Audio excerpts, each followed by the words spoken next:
Deuteronomy 3. Fighting the people of Bashan. We turned and went on the road to Bashan.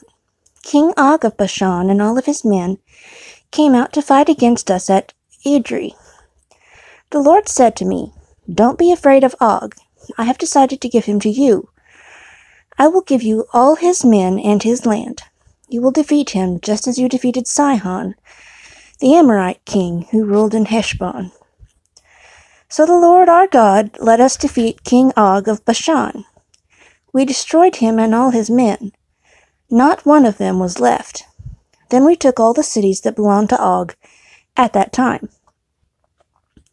We took all the cities from Og's people, 60 cities in the area of Argob, Og's kingdom in Bashan. All these cities were very strong.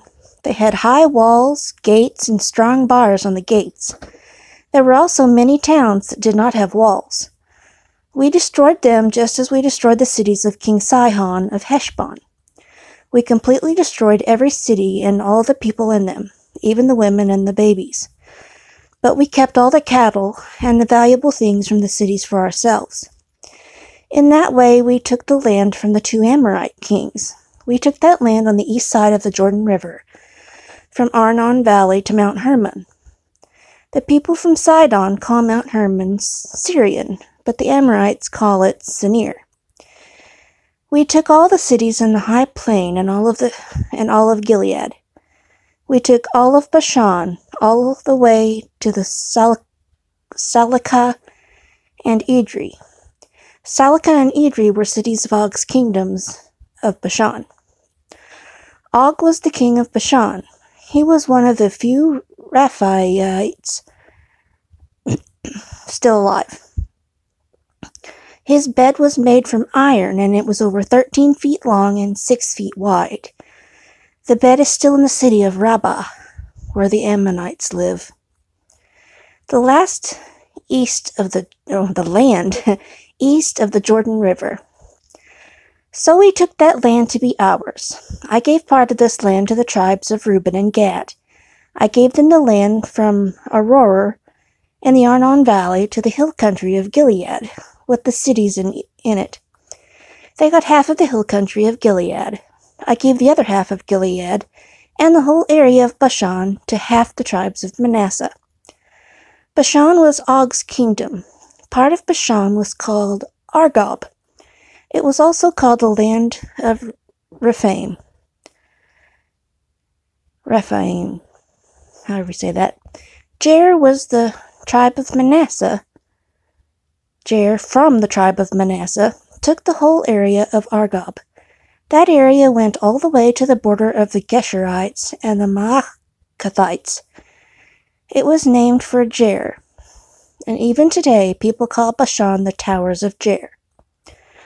I gave Gilead to Machir, and to the tribe of Reuben and the tribe of Gad I gave the land that begins at Gilead and goes from the Arnon Valley to the Jabbok River.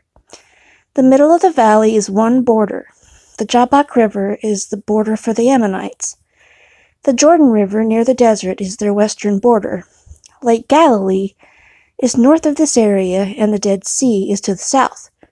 It is at the bottom of the cliffs of Pisgah, which are to the east.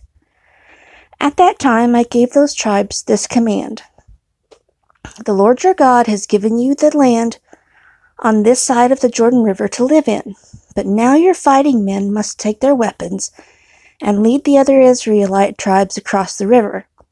Your wives, your little children, and your cattle, I know you have many cattle, will stay here in the cities I have given you. But you must help your Israelite relatives until they take the land that the Lord has given them on the other side of the Jordan River. Help them until the Lord gives them peace there, just as he did for you. Then you may come back to this land that I have given you." Then I told Joshua, "You have seen all that the Lord your God has done to these 2 kings. The Lord will do the same thing to all the kingdoms you will enter. Don't fear the kings of these lands, because the Lord your God will fight for you." Moses not allowed in Canaan. Then I begged the Lord to do something special for me. I said, "Lord God, I am your servant. I know that you have shown me only a small part of the wonderful and powerful things you will do. There is no God in heaven or earth that can do the great and powerful things you have done. Please let me go across the Jordan River and see the good land on the other side. Let me see the beautiful hill country in Lebanon. But the Lord was angry with me because of you and refused to listen to me. The Lord said to me, "That's enough. Don't say another word about this. Go up to the top of Mount Pisgah. Look to the west, to the north, to the south, and to the east. You may see these things with your eyes, but you can never go across the Jordan River. You must give instructions to Joshua. Encourage him, make him strong, because Joshua must lead the people across the Jordan River. You can see the land, but Joshua will lead them into that land. He will help them take the land and live in it." So we stayed in the valley across from Beth Peor.